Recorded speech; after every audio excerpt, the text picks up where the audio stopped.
Time now for sports on 104.7 The Cave. Here's Ned Reynolds. Ned Reynolds, Mike the intern, back in the studio. It's Monday. It's wet, but at least you left the puffy jacket at home today. So pretty incredible finals for the NCAA women's tournament, man. It really was incredible.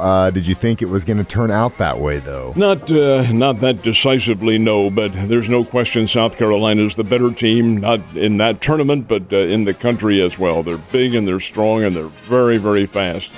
Having said all that, I think this is one of the great coaching jobs by Gino Auriemma that he ever had at Connecticut. This is a good team, but they aren't great, and yet he had them in the national championship game.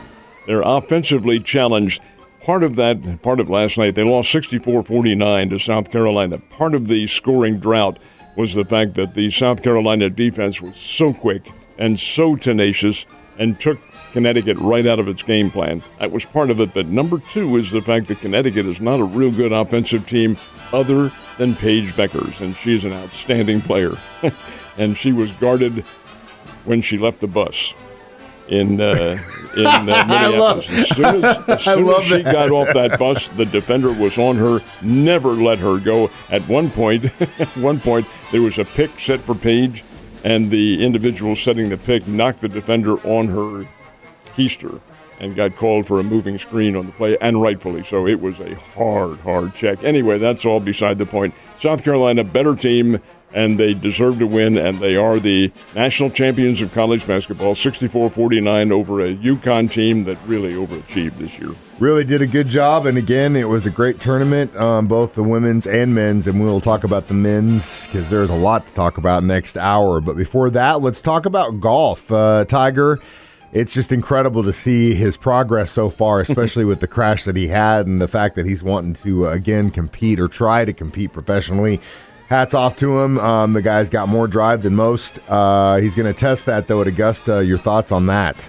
Well, it certainly isn't hurting the interest in the Masters at all, one little bit. Tiger Woods is the biggest name in golf, if not the biggest name in sports. And he is going to Augusta to check it out. Now, the Augusta National Course is very hilly and very tough and very long in terms of individuals' physical stamina.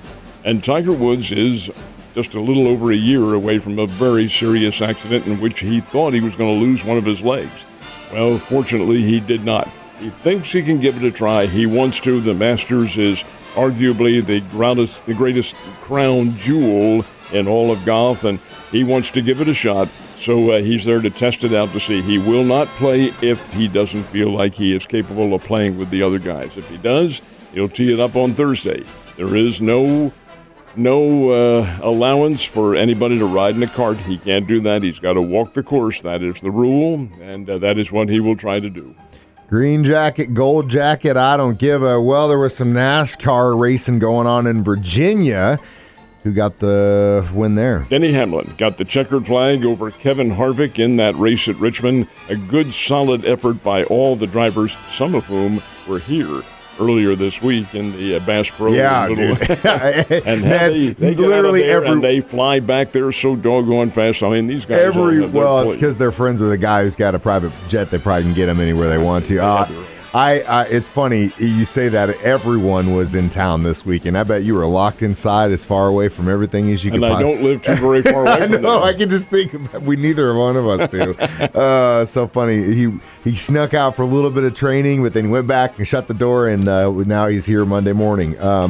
Those two in that NASCAR, they seem to be a couple of the early leaders this season. Oh, yeah, Hamlin's had a good start to the year, and Harvick, of course, is an old pro, and they're in there battling away. The long way to go in the NASCAR season, but these are all points that do count and make a big difference. Feels like we just finished it not too long ago, to be honest with you. So Final Four was just unbelievable Saturday night. Got a chance to actually watch that last game in its entirety. My wife had something going on, so I was like, oh my God, this is going to be great. Make myself a drink. I'm going to watch this rivalry. And right out of the gate, Duke was handling business, but in the back of my mind, I was like, if the Tar Heels start making these baskets, it's going to be really tough for them to take. And that's exactly what happened in the second half. When you take a look at basketball, this is an overlooked factor by almost everybody except those who are into the game. you have to make your free throws. They being Duke, made 12 of 20. They missed 8 critical free throws down the stretch. That really hurt them. Look at the difference in score, 81-77. They could have won that game, but did not. North Carolina's playing well. They're a good team. So they're matched up with Kansas tonight. These are two of the most historic blue blood programs in the world. And interestingly enough, when you take a look at them, they played only 11 times head-to-head over the last 50, 60, 70 years of basketball. Of those 11 times, 6 of them have been in the NCAA tournament. And one of them I remember so very well. I was either a sophomore or junior in high school. And back then, there was no cable, no satellites, no nothing. Games weren't even televised. But I heard them on the radio. And the setting was the Municipal Auditorium in Kansas City, which is where the NCAA offices were back then. They had a sellout crowd of 8,500. That was a sellout and a big crowd. North Carolina versus Kansas, triple overtime. Woo! Kansas had their big star, Wilt Chamberlain, playing for them. And North Carolina really bottled him up big time. Won the game, triple overtime, 54-53 in an absolute dandy. And what was interesting was it was Kansas' second straight triple overtime game in that tournament. They played a triple overtime the night before. And yet they got out there. They were exhausted. Oh, God, yes. God, they were exhausted. Go triple overtime back to back. And then on top of the fact that that score is so telling on how long and how I bet every second felt like a year to those guys. Because you look at the when you're going back and forth and nothing's happening, it's just defense. Well, now keep in mind there's no shot clock. That's and true North too. Carolina Yeah. played the very, very famous. Now Dean Smith wasn't their coach back then; it was Frank McGuire. But the fact is, they still played very careful, patterned, structured basketball. And when you're playing against a guy like Wilt Chamberlain, you played very carefully because he could do a lot. Bottled him up. Yep, that's exactly what they did. Like you said last hour, started guarding him as soon as he got off the bus, which I love. All right, so we did have some college baseball this weekend. Who won? The Bears were down in Birmingham to play Samford. Samford's a Southern Conference team. It's Samford, not to be confused with the college on the West Coast. Samford team is pretty good, but the Bears took 2 out of 3, including a 20-8 decision yesterday in which the Bears hit 6 home runs. Missouri State can hit the ball. They can really wallop it. At one time in this game, yesterday, it was 8-8.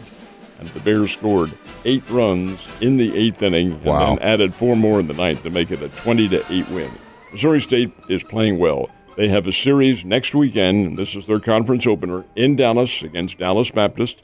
Dallas Baptist is the number 25 team in America. They are the preseason favorite to win the Missouri Valley Conference. I think the Bears can give them a very solid shot. Drury, which is nationally ranked Division II, is now 21-7 on the year. They took 3 out of 4 from Maryville University up in St. Louis. Very good efforts. 8-7 was yesterday's Drury win. Drury will play a non-conference game coming up on Wednesday in Warrensburg against Central Missouri. Central Missouri is one of the top teams in America. So is Drury. Mm-hmm. Played once this year, played once down here, and Baseball Park on US 65. Central Missouri won 24-11. Yeah. Drury has a little payback. Yeah, that's definitely red face after that game. Hopefully they can get some more runs in the next one. What's that, 13? All right, well, Cardinals didn't actually play this weekend. Rain down in Florida? No. It's all because this is the weekend that the Major League Baseball season was to have begun. So the schedule, you might remember, was all pushed back by 1 week. Well, when you get to the exhibition season, that didn't include games. So they couldn't get any scheduled. There was nobody to play them. Now, the Cardinals will have 2 more games coming up today and tomorrow, and then they break camp and come up to St. Louis for their Thursday opener. But they could not find anybody to play this weekend, so they went through intra-squad games and things like that. So the Cardinals didn't play. They will play today. The Kansas City Royals took on the Seattle Mariners and lost 10-8 to them yesterday. They're in kind of the same boat. They will play 2 more games and then break camp and come up to open their season in Kansas City Thursday afternoon against the Cleveland Guardians. The Guardians. Well, hey, man, it's What on earth? Whatever happened to the Cleveland Indians? It always makes me think of Guardians of the Galaxy every time I hear that name, which is kind of cool, I guess. It's just good to hear that we're going to have 2 opening days this week, though. Both on the same day, same time. Same day. It's a good week for Ned. You have a great day, sir. I'll see you later.